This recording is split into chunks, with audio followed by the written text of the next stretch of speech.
Traders, welcome back to the Algorithmic Advantage. My name's Simon. Thank you for joining me. I have the distinct pleasure today of speaking again with David Bush. I've had him on the show before. That was way back on episode 7 with Richard Brennan. And we had a great chat about mean reversion in equities. But I also know that David has been into crypto for quite some time and he's become quite systematic about it.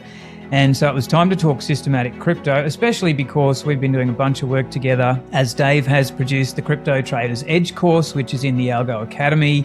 If you didn't know, Algo Academy and Algo Collective are now live. We've got community, we've got courses. It's a platform for courses from the industry's best, from actual fund managers and market wizards.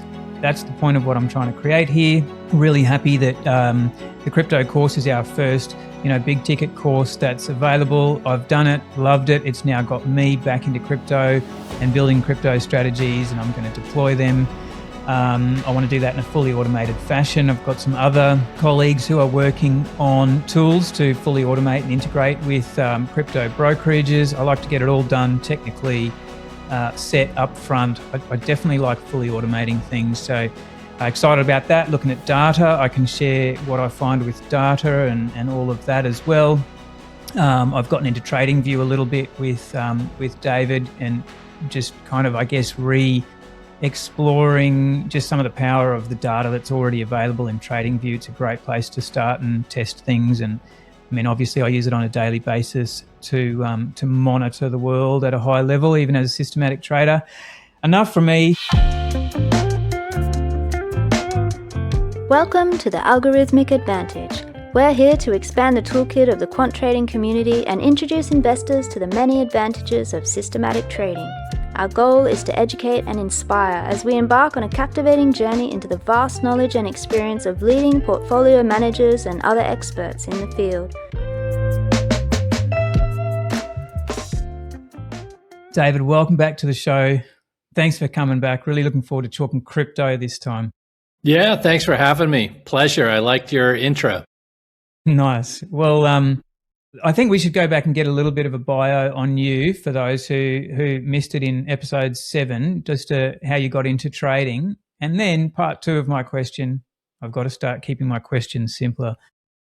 Part 1, basic bio intro again, just remind us. But part 2, how did you get into crypto trading more specifically?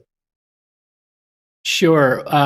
Well, I'll do a brief version of my strange left turn into finance because my whole youth and training is music, professional drummer at a pretty young age in my teens and early 20s. And but I'm visiting my father. I do remember this. I am watching some financial TV with him, ticker tape, got me fascinated with the rhythm of that.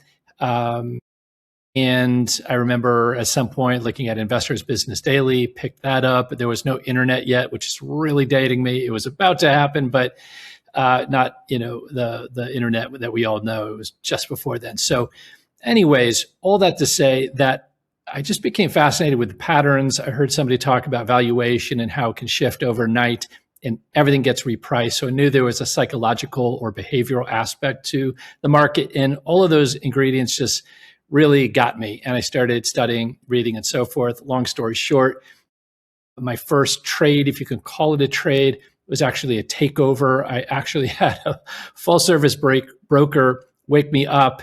I was a musician, remember, and woke me up in the morning and said, "Hey, making money in your sleep." And, it was a takeover. And it was literally my first thing. It was like 50% return or something along those lines, And then it was like all downhill from there. I was not good initially, lost a lot of money at one point, and I knew I had to get serious. So long story short, found some trade. Paid your dues to learn the craft? I definitely paid the School of Hard Knocks there, no doubt. Mm-hmm. I did, yes. I know that's a common story, but yeah, it was definitely a searing moment where it was, all right, stop this, throw away the shovel, give my money to somebody who knows what they're doing, or get serious. And I'm stubborn. And I really doubled, tripled down in the sense of seriousness. And from there, it turned. And I studied with a couple of traders above Manhattan in White Plains, New York, was on their small retail floor for a little bit. And all of that was formative. And I learned to trade. I learned to discretionarily trade, right? So I did that for many years and I got quite good at that, I would say. And the financial crisis, I did fine during that as well, but it was exhausting. And I finally decided, all right, I'm surrounded by all the CPU, GPU power, and I'm not really using it other than to scan through some charts and, make some decisions. So I decided to learn how to code. And over the next couple of years, I built my own survivorship bias-free data set for my universe in equities, and eventually launched my own strategy. So it's a mean reversion long short equity strategy, 2011 to the present, still running.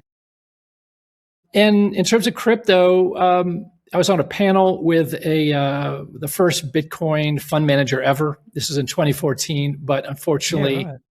I was just into my own lane, and my normal curiosity for things didn't get me into Bitcoin at that time. Obviously, I wish I had in retrospect, but by 2017, this is when I really started, for whatever reason, started to really get interested, studied Bitcoin, became familiar with its hard-coded monetary policy, its limited supply, its peer-to-peer distribution, and all these things that are Bitcoin. And I was hooked, started to go to Manhattan for some events, some panels where I was just, watching. And, that was it. I never looked back. Crypto became quite fascinating to me. And, initially I was an investor and by the, fall of that year, and then started to trade in the years that followed, not in a systematic framework portfolio method, but simply doing quantitative research on specific coins and tokens and so on. So it really started to get into it around that time, and, I've never looked back.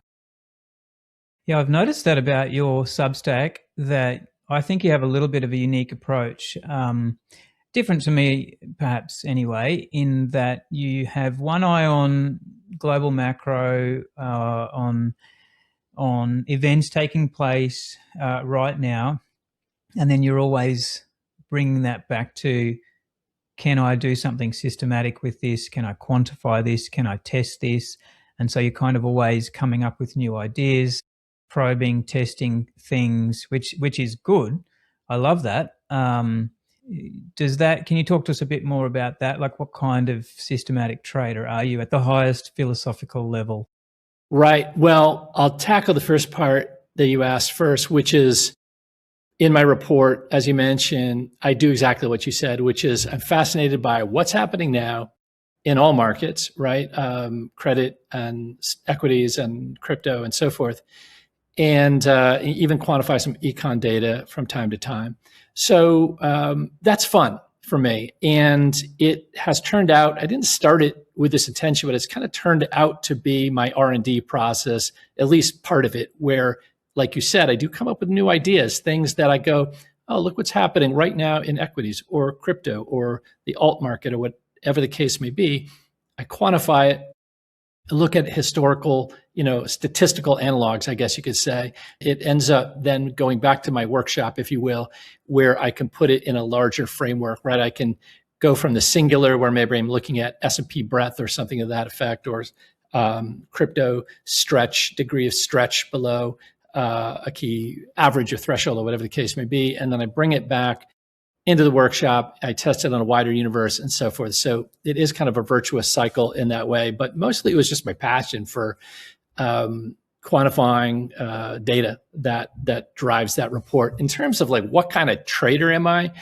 Philosophically, I lean simple. I call myself an Occam's razor guy. If there's two competing hypotheses, I'm always going to go to the simpler version. I'm going to always gravitate that way, and I tend to be that way. I meditate. I like meditative experiences and things, so I like to be still, and I enjoy a lot of simple things. I can be a complicated person too. Just ask my wife. But that definitely informs my trading, though. That just kind of mindset, and I've come to the belief or realization, I think, that you, of course, as traders, we all have a personality, and every strategy also has a personality, right?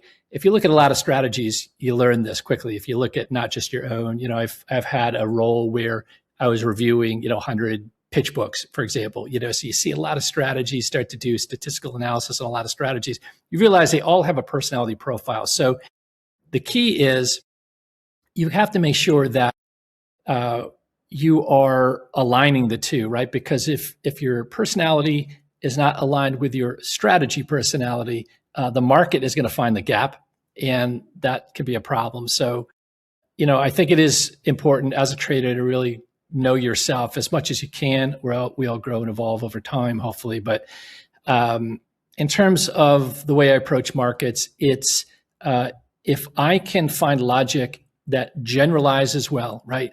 That moves easy in harness, to quote Robert Frost talking about poetry, right? Poetry is moving easy in harness. If I can find logic that, with the constraints around it, right, of risk management and so forth, moves easy through the future, that's of course always unknown, always unseen, that's the best scenario for me, right? I want to avoid overfit at all costs, so I just lean that way. Long-winded answer perhaps, but that's how I think about markets and the kind of trader that I strive to be. Yeah, I like it. Dave, are there still outsized returns available to traders in crypto and without taking crazy risk? Well, I think yes, definitely. There's no reason to ever take crazy risk, whatever the asset class. But I understand the question. And, to me, crypto is an asset class you got to look in terms of not days, but hours, right? You can't think crypto has 365 days, TradFi has 251, 252, what have you. And that's the comparison. It's really hours, right? The TradFi market, the NYSE, has, a little bit over 1,600 hours rather, it trades per year. It's very bourgeois, a lot of time for R&R. Crypto is sleepless, right? 24/7, 365. It's got 8,700 and something hours. So basically it's 5x the time for price discovery, right? And that's a lot of implications, right? 5x more volatility, potentially 5x more times the inefficiencies, which is great for traders. And I think, 5x at least the opportunity. So the crypto market is maybe a bit of a bummer right now for investors because it's two cycles, arguably in a row. If you're a hodler, an investor, let's say in Bitcoin, that you haven't seen a euphoric 2017 style top. You've seen it kind of peter out in November 2021. And then you've seen this cycle move above 100K, finally stayed there for a bit, but really fell short of a lot of people's expectations. And you've seen a lot of OGs, the early Bitcoin hodlers, who have been looking for that 100K. They looked for it last cycle in 2021, didn't arrive. There's a disappointment for a lot of people then. It finally arrived this cycle, and a lot of old coins have been moving and being distributed. So that has disappointed a lot of investors. I'm still learning the impacts of the institutionalization of the crypto market, which is underway, of course. But I think there's an aspect of that new business, all the business around Bitcoin and crypto generally, that has disappointed investors as well. So all to say, I think it's a great time to be a trader in crypto. And even this moment as we record, where sure, Bitcoin's off its low, but its local low recently, but it's a bit hated at the moment again. And I always like that in the crypto market, when you just see it everywhere. If you're in crypto for long enough, you just see when the tide turns and the pieces come out and the hit jobs and all the negative press and sentiment around crypto. It's often a great time of opportunity in crypto, probably as an investor, but definitely as a trader too. So I could go on, but those are my high level thoughts on it. Mm. Has the market changed for crypto, Dave, in more recent history? obviously with the increase of regulation, launching of ETFs, proliferation of exchanges and so on. Like, as a systematic trader looking at that data, is the more recent data to be treated separately to some of that data when the market was in its infancy and we saw really wild moves? But are they ever going to come back? Who knows? Like, do you tend to focus on more recent data in a sense? It's an interesting way to think about it. I want to make sure that I'm eliminating the data that is the infancy data, really, and to put it in your terms, right? The early data, 2011 and on for Bitcoin, is what I would use if I were going to use all of the Bitcoin data. There is data before, but I wouldn't even use it. It's not reliable data. In terms of test data, probably for Bitcoin, want to remove anything before 2014 might be a good practice, right? 2014 bear market might be a good place to start one's development.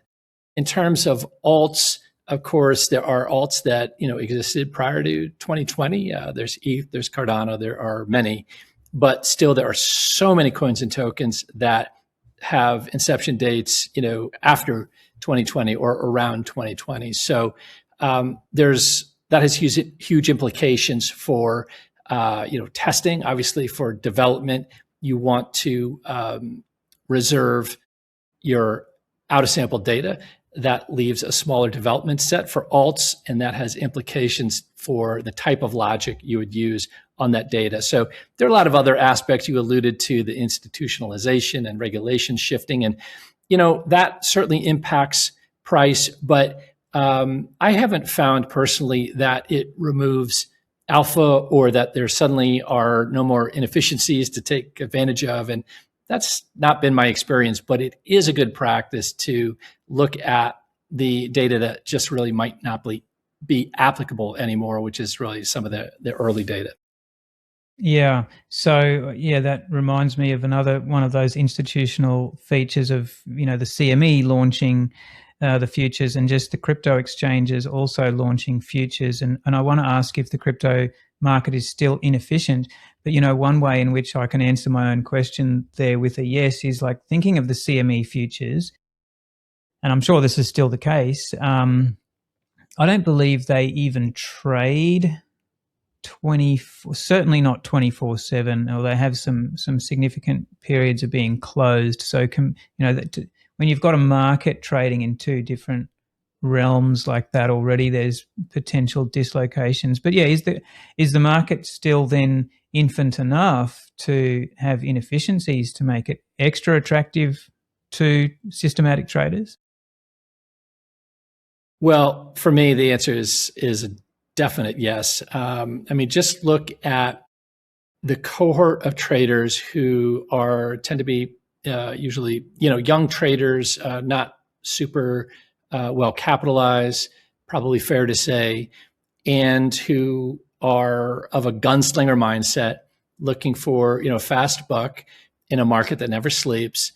And those traders often use leverage, and they get flushed out routinely, right away. They're getting wiped out, unfortunately for them. And that creates opportunity for traders with a rigorous process, who are looking for such opportunities, or the price dislocations that happen because of them. So those inefficiencies, that's just one example of an inefficiency that just continues to happen. And, there's going to be, a school of those people school might be the wrong word, but a cohort of traders like that who are constantly coming into this market. So the inefficiency is absolutely still there. And that's just one example. Okay, let's get into the meat and potatoes. What are the kind of strategies that you favor in crypto? Where does your research go?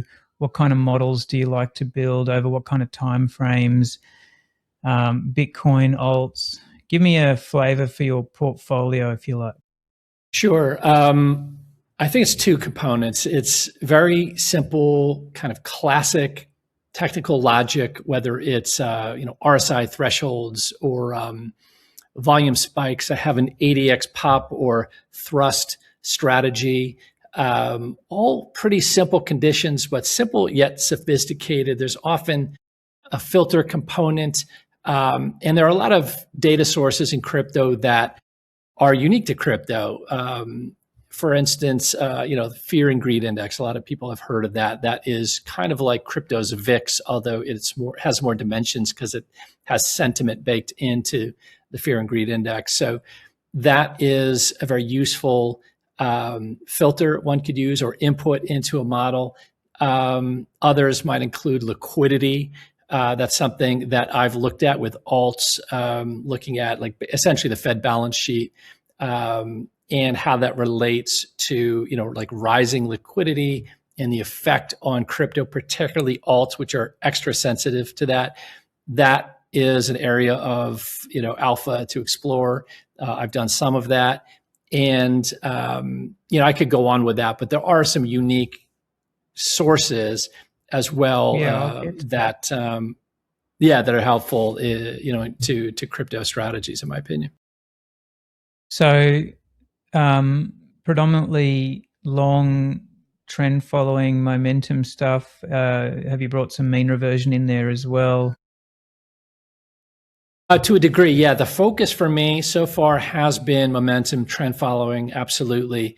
But interestingly, completely, walk forward recently, and this goes to the singular. It's not as important as the stats, writ large overall. But recently, one reversionary piece of logic, one edge, basically bought the closing low in a lot of alts and Bitcoin.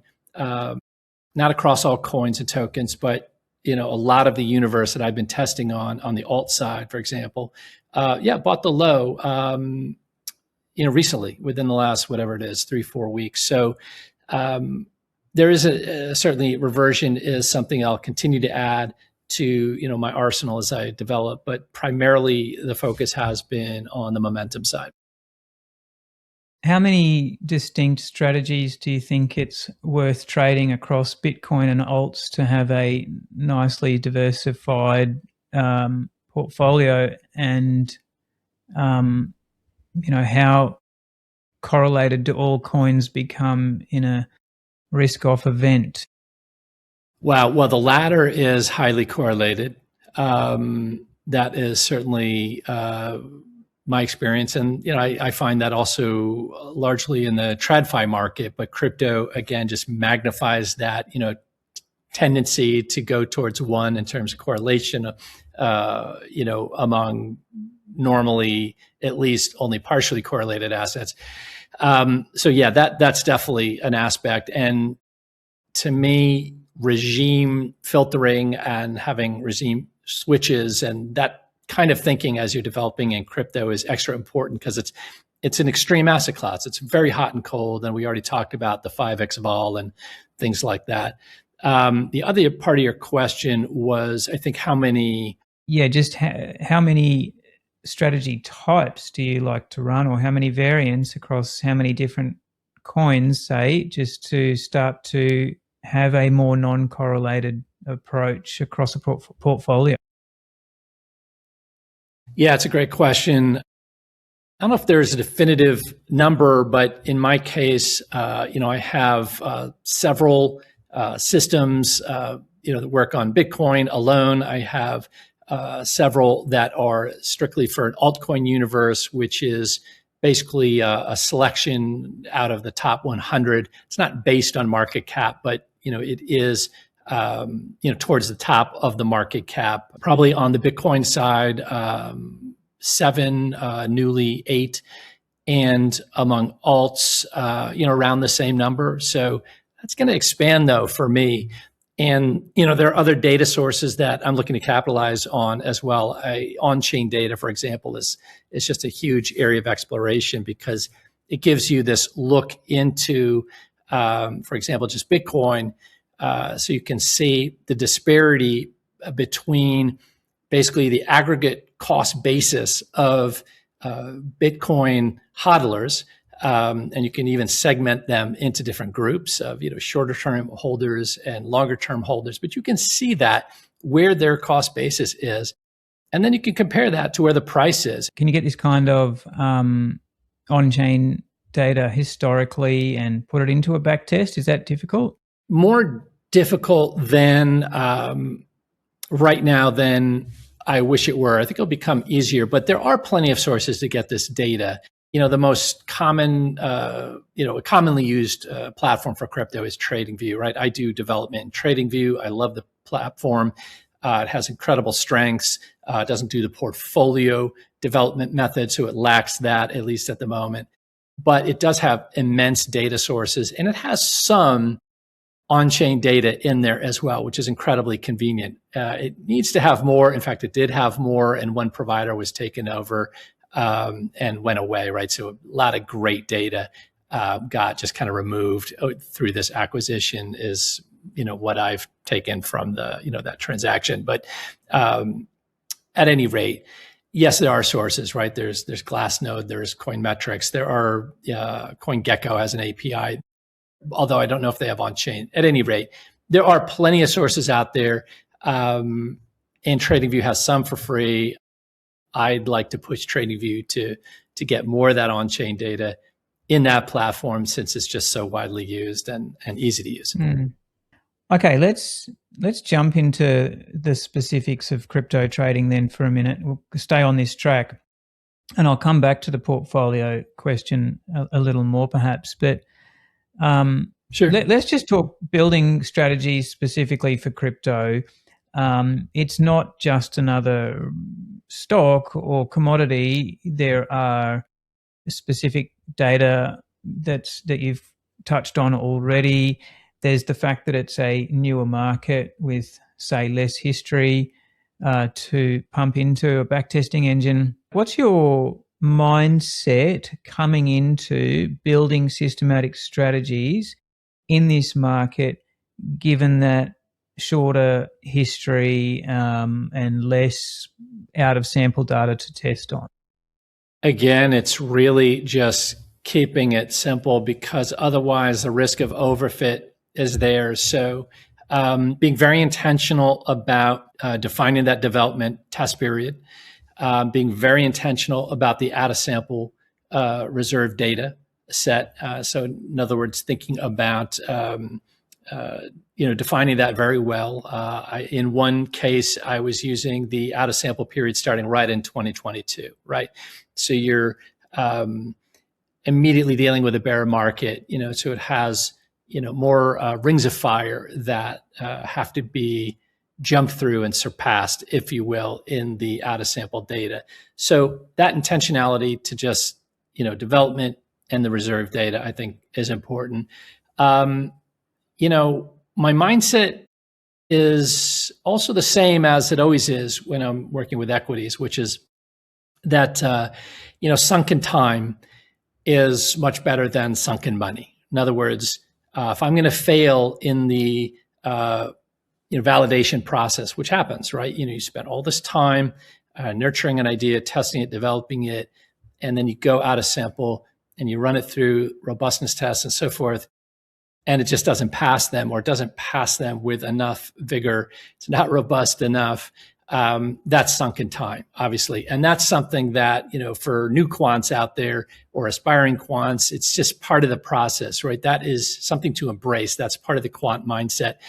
And it's much better than sunken money or, drawdown and so forth, just testing it on the fly with real money live, right? That's that part of my mindset, as a system developer and strategy developer, is the same equities to crypto. But of course, there are unique considerations with crypto to take into account. I guess too, what I was thinking is it's probably fair enough to assume that doing anything too complex, like let's say walk forward analysis or machine learning, right, on such a short data history could really just not be warranted, not be an available option, very high risk of overfitting. So you're leaning on those tried and true principles of trend following, momentum, mean reversion, breakouts,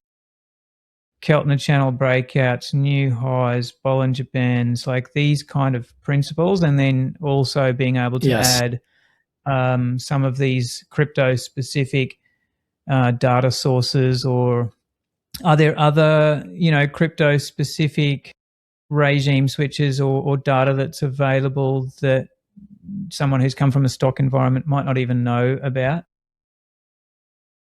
Yeah, there are some interesting data sources, right? Like looking at alts versus Bitcoin, right? Bitcoin is so dominant, alts are so numerous, and looking at like an altcoin index, like remove Bitcoin, remove stable coins, remove ETH, and look at the rest of that universe. That is an interesting index, if you will. And you can develop that many different ways. There are kind of symbols for that now. There's also ways to create like synthetic symbols that can create your own altcoin index. And so that's one area of exploration and something I use. Another, there's a symbol in TradingView called others.d. And it simply takes the top 10 crypto assets, which of course include Bitcoin, ETH, two stable coins, which are quite big, of course, and some alts. You remove them, and all you're left with, all the thousands upon thousands of coins and tokens, are only roughly, at least as we record this, somewhere around 7% of the market share, right? So the crypto market is so concentrated at the top, and the altcoin market is vast, but has this relatively small market share. That's an interesting symbol in TradingView, for example, and I'm sure you can construct it other ways, other places. But that is something that has historically topped out around 20% in the last cycle in 2021, somewhere in that vicinity, where alt season, if you will, saw alts rise and some to insanely asymmetrically high payoffs and so forth. But that topped out. You didn't see around that 20%, that market share. You didn't see that in this last cycle. We never got that dynamic. So, it's an interesting, it's just yet another example of an interesting, to me, data feed in crypto, that you can incorporate into your own work. And liquidity index is another that, something I created around the Fed balance sheet that, when liquidity is rising, alts have generally performed much better. It's an incredibly liquidity powerful in crypto, liquidity a Fed balance sheet liquidity. So when liquidity is rising in terms of the Fed balance sheet in the US, this has huge implications for the most speculative of speculative asset classes, right? Alts within crypto. And so rising liquidity, which you can define a bunch of different ways, that is something that is a huge differentiator in performance. I've compared, just hodling just as a baseline, many alts over specific periods, and then compared their performance if you only owned them when the liquidity is rising and the balance sheet is increasing, and it's a market difference, right? So there are a lot of dimensions to liquidity and these interesting data feeds that are crypto specific that you can incorporate into your crypto work, even while using classic, simple logic that's, we've talked about momentum logic, you named a bunch, trend following logic that generalizes well, that doesn't overfit. And, it's a nice combination to use some of those crypto specific filters and data streams combined with like this classic time tested logic. To me, so far, that's been the sweet spot in my own crypto development. I really like that. Okay, I want to give the newer traders or all the traders a little bit of practical help here. I just want to deep dive with you a little bit more into some of the specifics here, but just overall, that's such a great platform. Some crypto specific data, things that are going to help us with risk, which I want to talk to you about as well. and monitoring and managing regimes and so on, and then sort of tried and true classic logic as the best way to approach a newer market.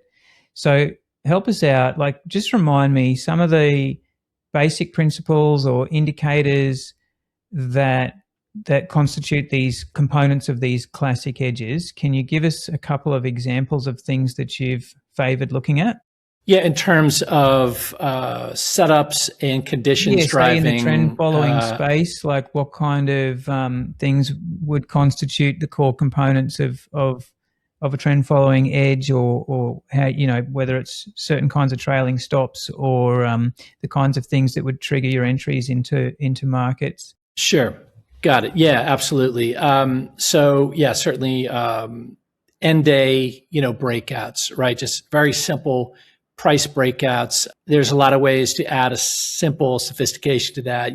Let's say a threshold, close above an upper Bollinger Band, but also require near-term volatility to be rising above a longer-term volatility. Simple touches to go along with this kind of logic. Money flow index, some Keltner breakouts. I have an ADX pop or thrust strategy, which is very simple in design and yet has a couple extra tweaks that make it, I think, a better fit for crypto. In terms of like run up, I would say that's something to look at in crypto, right? You have these occasional incredibly asymmetric high payoff moments, these outlier trades in crypto, and run up is definitely an issue. In other words, it's very easy to give back a lot of that kind of asymmetric upside, right? So chandeliers and modified chandeliers and things like that can work very well in my experience with crypto, where you're trying to give it that space, of course, move easy in harness, if you will, but also not give back too much of that run up when it gets to a parabolic stage. So I don't know if that answers your question, but those are just a couple of thoughts I have on that. That leads into a question perhaps about robustness testing, certainly, which is what I thought of, is when you're building these systems, what kind of robustness testing techniques are available to you? And do you do multi-market tests and expect strategies that work on Bitcoin to also work on ETH and other alts? Is that one of the tests, say? Yeah, in that scenario, as you described it, one of the things I like to look at is, sure, multi-market testing, absolutely. And it's very important that, in a trend following approach, right, you want outliers, obviously. But one thing that I started looking at as I'm developing crypto is median data. So I want to look at, like what's the median trade, right? Because the average trade is probably going to be pulled average by the outlier, those handful of, coins and tokens in the universe that are just really delivering it.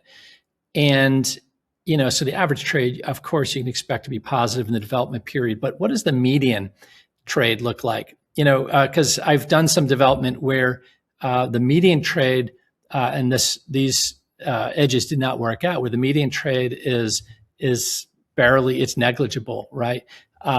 It's not even close to the average trade, or even possibly below zero, right? And so how robust beneath the outliers, how robust is it under the hood if that is not even passing a basic profitability threshold or a statistical significance? That is it's just one example of something I found in my development with crypto. Is I looked at a lot of median information because that was telling me, apart from the outliers, which you do need and you do want, is it robust at the median level across your whatever universe you're working with. So I've heard you talk about a few robustness testing methodologies or parts of your process, definitely reserving data out of sample as limited as it is. testing strategies across a selection of alts. So I want to ask you about selecting an altcoin universe to play with again, just to go a little deeper in that. Yeah, sure.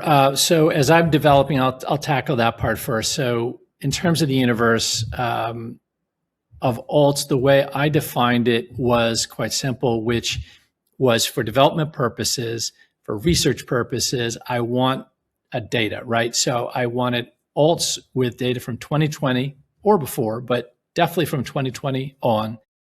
And then I arranged them in order of market cap. So I think the kind of the typical thing for traders to do is look at, the market cap rank, right? Look at the top, 10, 25, 50, what have you.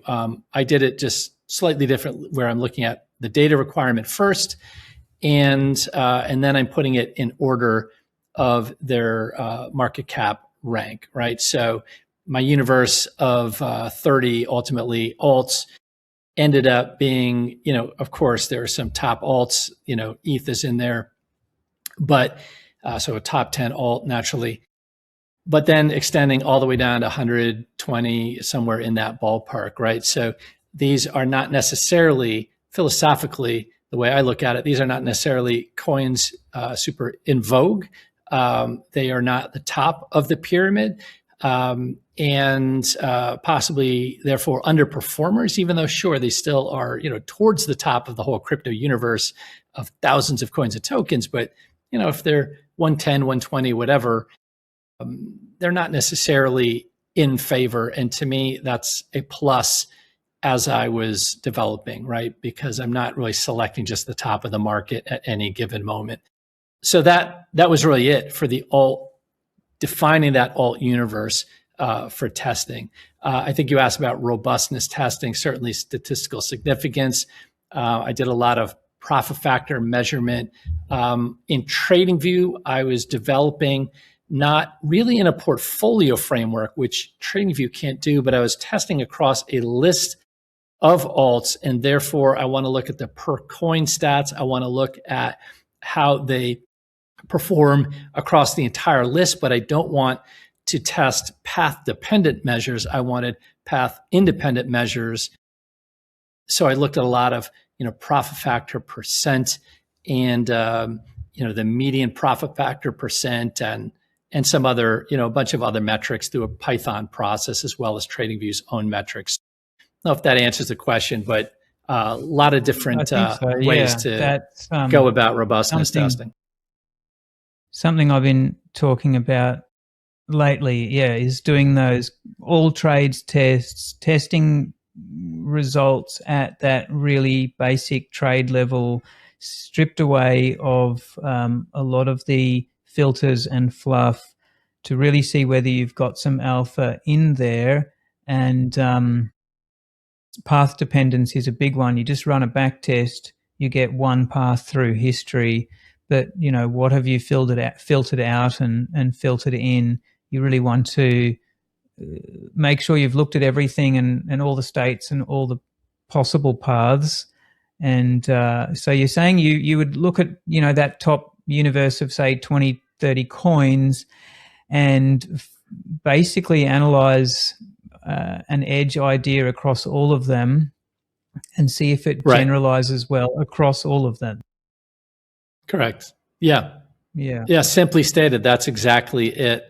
In the non-portfolio context, that's what I've been describing, right? When you go into a portfolio context, you have a whole new world that opens up to you, correlation analysis and ranking by, turnover or by an objective function, which is the objective function, the unified score across a lot of dimensions or metrics is something I increasingly do in my equities work and I'm about to start doing in my crypto work. But I could go on about that. But certainly the portfolio context, I would say, one of my favorite measurements or tests to do as a risk precursor, that's how I think about it, is Monte Carlo analysis. I want to see all of those histories in a portfolio. And this can also be done on a single market system as well, certainly. But that's where it's really going to inform my sizing. That's why I call it a precursor, because with Monte Carlo, you're looking at all these alternative trade histories, of course, and you are, going to end up at a confidence interval where you can size to that, right? You can make sure you are able to live with the portfolio heat. That's so when it gets really hot in the kitchen, and it's not just that single run back test, which is not enough. You need the Monte Carlo, or at least I need it to have confidence, in what that max drawdown will be, or some other metrics as well. That's where the sizing in a portfolio context can come into play, and I can size with confidence, knowing that I've really turned it backwards and forwards through a Monte Carlo process. So you mentioned correlation there, and I presume what you're talking about primarily is the correlated nature of the strategies, not the correlation of the coins. We've already mentioned that the coins will be very correlated, and particularly in a sort of risk-off event, correlations will go to one very quickly. So is that what you're referring to? You're trying to deploy non-correlated strategies, non-correlated return streams. Exactly. Yes. Yeah. If I wasn't clear on that, you're absolutely right. Non-correlated, or if they are correlated, understand that, right? You just want to understand which it is. Obviously, non-correlated is fantastic for a bunch of reasons. But if there's correlation between edges inside of a metasystem, inside of a strategy, that's okay as long as you're aware of that and you understand what that does to the portfolio, particularly in a risk-off event where correlations tend towards one. So, yeah, I would answer that way, but you're spot on with that. So, okay, to circle just back to finish off on the portfolio construction, I suppose. So you definitely a proponent of combining multiple strategies, multiple return streams to smooth out that risk. Well, let me just quickly ask about risk, because it's so important in crypto. Are there any other, crypto-specific risks to consider, and any other things that are just top of mind that are really important to manage potential risk in crypto, risks that may be exacerbated or risks that may be worse than what you would see in other markets? Yeah, it's a big topic. It's a great question. There's so many dimensions to it, right? And I think there's usually these dimensions in other markets as well, but certainly in crypto, just the exchange risk, right? If you are in a hot wallet, you have to be aware of that, right? If you're not in possession of your private keys, which is a trader, you can be if you are decentralized on DEXs, decentralized exchanges, but if you are trading at the Coinbases and the Krakens and the Binances and so forth, you're not in possession of your private keys. Be aware of that. Maybe don't have, use multiple exchanges. There are lots of ways you could deal with that risk. And of course, the potential for hacking and so forth. Certainly, it goes without saying, do your due diligence on exchanges if you're using any kind of centralized exchange, because there are many that I wouldn't touch. There's that aspect, which is very crypto, right? Custody is a huge topic in crypto. Exchanges have gotten a lot better, which is great. Just generally, the big ones have gotten a lot better and more secure, in my opinion. But it doesn't prevent another future kind of attack on that. In terms of other things to be aware of, certainly, know how liquid the market is, right? I mean, you can go way out on the risk curve with some of these alts, and they can be very illiquid, right? And so if you're using stops in your strategy, that is something you might want to think about, right? I tend to be stopless, but I'm not trading concentrated positions, and I'm using other risk,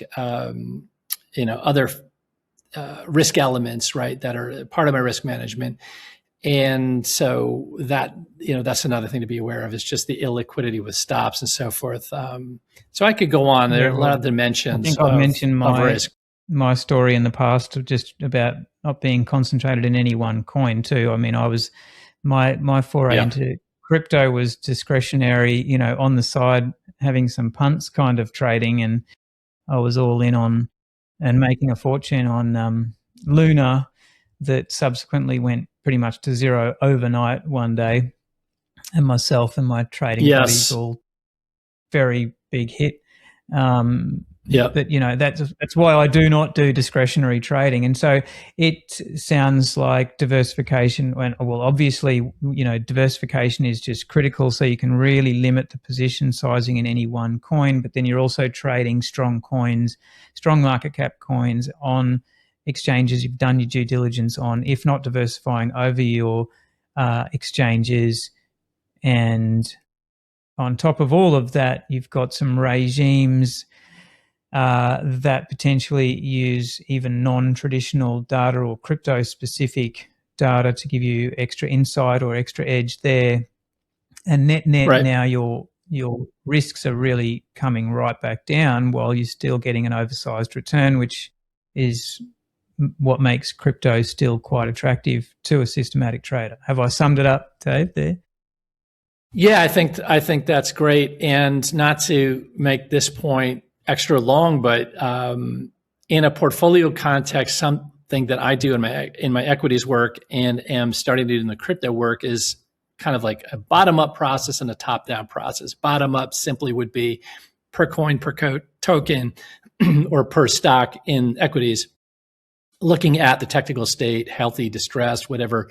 That is going to cue it for consideration.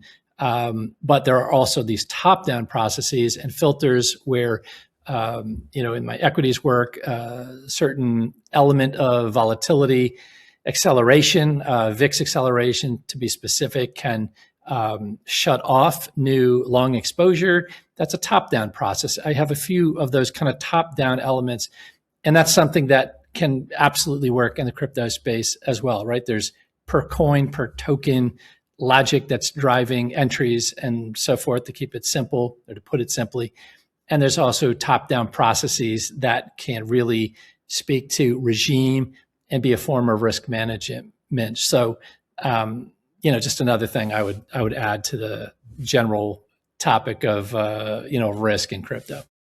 Awesome. All right. Well, is there anything I've missed, Dave? So, I wanted to make sure I covered across your, some of your process, making sure that doing things in a robust way was baked in, and that also that we covered just how that might be specific in crypto markets. And I love the concept that you want to focus on, the tried and true, simple, robust strategy ideas that have been around forever. And especially I think of the early CTAs and commodity traders trading in the 80s, when those markets were new and they were making a fortune. And I think that's crypto at the moment. I know plenty of people making, well and truly outsized returns in crypto.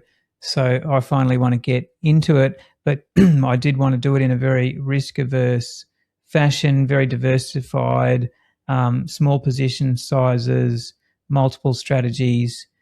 It makes me, so those simple time-tested concepts of Keltner breakouts and new highs, but just we can certainly combine things in an automated fashion in a better way. We can run portfolios in a smarter way that you'd have to be an institution in the past to really do. So I think that it's very interesting to be a systematic trader in crypto at the moment. And I've never really been a buy and hold guy in any kind of market, but it definitely suits me to think of being more of a short-term trader in crypto. Actually, that's one question I didn't ask, which is everything you're doing sort of using end-of-day data, or are you doing some intraday trading models as well? Yeah, not yet. I certainly have done that in the past, but not in the crypto space yet. So right now it's end-of-day data for me, and that's been purely sufficient. But yeah, certainly intraday data is, it's a rich world as well. So I'm sure that I will get to that point. But right now, no, strictly daily. Awesome. All right. Have I missed anything, Dave? Well, we could go on, I'm sure, but I think we covered some bases, and I've enjoyed it. Hopefully, it's been good for the listeners. Yeah, I'm sure they'll take something practical away from it. So yeah, appreciate having you on once again, and looking forward to building out some portfolios together. And all the best with it in 2026. Yeah, absolutely. Well, same to you. And look forward to working on those with you shortly. Thanks again, Dave.